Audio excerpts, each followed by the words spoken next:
Good morning, everybody. It is Monday, March the 15th. Can't believe that we're already halfway through this month. We are on our way to Easter.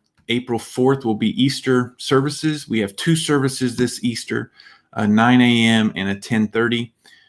We hope that you can join us for that. But we're in Lent season, and we're continuing down our path toward the cross. And so today we're in Jeremiah. Our text for the Common Thread Bible study today is out of Jeremiah. And I want to dig into that. But before I do, I just want to say something about religion. The word religion comes from a Latin word that means to connect or to bind together. So the idea is there, right? I mean, we practice our religion to connect us to God and to each other, to bind us to God and bind us to each other. But unfortunately, sometimes religion takes a whole different meaning, a whole different approach, and we use religion in a way that it's not really intended to be. Instead of just connecting to God and each other or binding to God and each other, sometimes religion becomes a method that we use to get ourselves and to get others to fall in line. It's a way we manipulate people, we control people so that they'll get in line, so that they'll think properly, act properly, live properly, right? And there's nothing wrong with wanting to live better and to please God and obey God and all of that. That is part of religion, but sometimes we use it in a way to do that. As a matter of fact, we even have a prerequisite that you have to believe a certain way, think a certain way, live a certain way to belong to the community. And we see that, and religion does that in some ways. I think religion can become this drudgery of life that, you know, we're always down in the drudgery of discipline and practice and all of that. And it's not a joyful thing in many ways. And I think religion can present, done wrong, can present two sneaky sins, if you will. I call them sneaky sins because they're hard to notice. And sometimes we'll mask those sins with this false idea of religion. We actually glorify the sin because we consider it part of our religion. The first sin is this, the nostalgia. I guess you could call it the idolatry of nostalgia. The idolatry of nostalgia is when we desire to return to the past. The glory, the good old days, and all we want is a time in the past, a time that may not have happened exactly the way we remember it, but we are nostalgic about it. We glorify the players of the past. We glorify the actors of that time.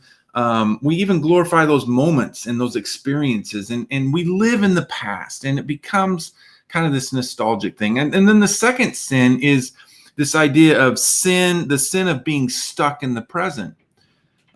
We become satisfied or dissatisfied with what is.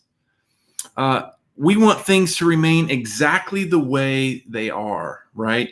Now is all that matters. Everything before is irrelevant, and the future is what it will be. But we don't want things to change. We want things to remain the same. So we have this presentation of sin, this sin that shows itself through false religion, really a bad way of practicing religion. This idea of the past and the present. And here's what these two things do. The reason they're a sin is because they put God in a box. It forces us to create an idol of our idea of who God is. Not who he really is, but we think improperly of who God is. We don't realize that God, yes, is the God of the past and the present, but he's also the God of the future. That God cannot be put in a box. That religion, if it seeks to box God in and box the people in with him in that box, that it becomes an idol to us. And we forget that God is changing and adapting and moving us toward from the past to the present into the future, that God has a future for us. As a matter of fact, our text today is very what we call eschatological. Eschatology is a theological term about the future. It's about death and the plans of the future and what God has in store for us in the future. And Jeremiah today is speaking of God, for God, eschatologically, about the future, about what God's plans are for us, about what God intends for us. And here's the thing. He's moving us from the past out of the present into the future. That's what God's doing. And so these sins of nostalgia and being fearfully stuck in the present, they fail us. If this is what your religion is, it's just about the past and the present and forcing people to get in line with our ideology of religion, then it becomes something that fails us. And I think the non-religionists have it right when they say, I am spiritual, but not religious. And I think there's some truth to that. They have a point in that if you look at religion from the way I just explained it. But Jeremiah today, in chapter 31, verse 31 through 34, speaks for God about a new way that God is going to have relationship with people. He says, the days are coming. See, there's that future. The days are coming, declares the Lord, when I will make a new covenant with the house of Israel and with the house of Judah. It will not be like the covenant I made with their ancestors of old. I made with their ancestors when I took them by the hand and led them out of Egypt, because they broke my covenant, though I was a husband to them. Very personal relationship. This is the covenant I will make with the house of Israel after that time, declares the Lord. I will put my law on their minds and write it on their hearts. I will be their God, and they will be my people. No longer will they teach their neighbors or say to one another, know the Lord, because they will all know me, from the least of them to the greatest. In Jeremiah, God adapts to the realities of their present relationship.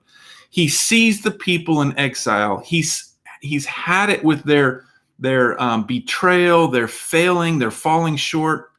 The covenants that were grounded, the old covenants that were grounded in fear and obedience, they're not working. They continue to fall short of the relationship that God intends to have with them, and they continue to betray God. And we will find the same to be true in our lives when we think that we can be in this relationship with God through simple religious discipline. It doesn't work.